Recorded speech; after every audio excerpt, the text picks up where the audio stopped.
chaque poids est divisé en 2 éléments. Okay, il y a 3 poids de 4 livres 13 onces, plus un poids d'1 livre. Okay, une fois l'assemblage terminé, on aura 2 poids légers d'environ 4 livres 13 onces chaque et un poids lourd d'environ 5 livres 13 onces. Tout se tient mathématiquement. Il faut accrocher le poids lourd à la chaîne de droite quand on regarde l'horloge de face et accrocher le poids léger aux 2 autres chaînes.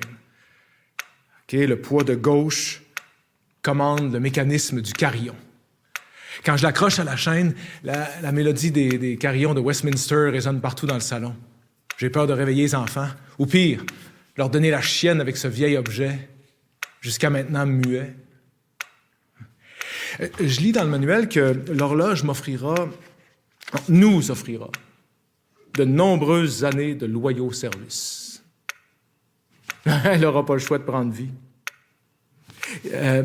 Les 2 pièces de laiton, le cadran et le disque indiquent l'heure et les phases de la lune.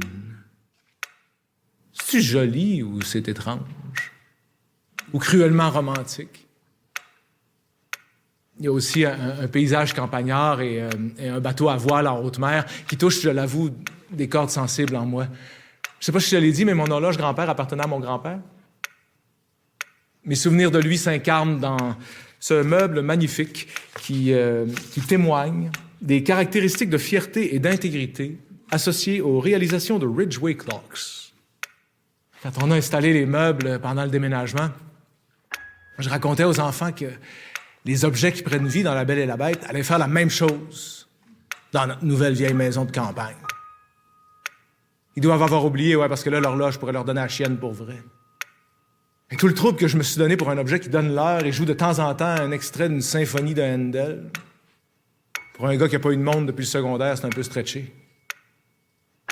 Une montre de Tintin, offerte par mon grand-père, de façon très cérémoniale. Mon grand-père qui a tout fait pour que mon entrée dans la foi se fasse à la basilique cathédrale Notre-Dame d'Ottawa, en face du musée des Beaux-Arts.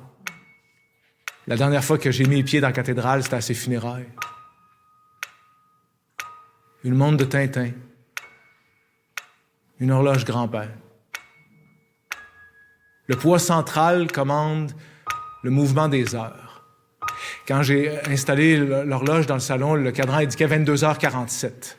Cette fois-ci, j'ai réussi à pas marquer le plancher. Le pain, ça se scratche facilement, surtout quand tu déplaces tout seul. Là, j'attends patiemment que le four indique 22h47 pour activer le mécanisme de l'horloge. 22h46. J'ai 59 secondes pour pas manquer mon cue.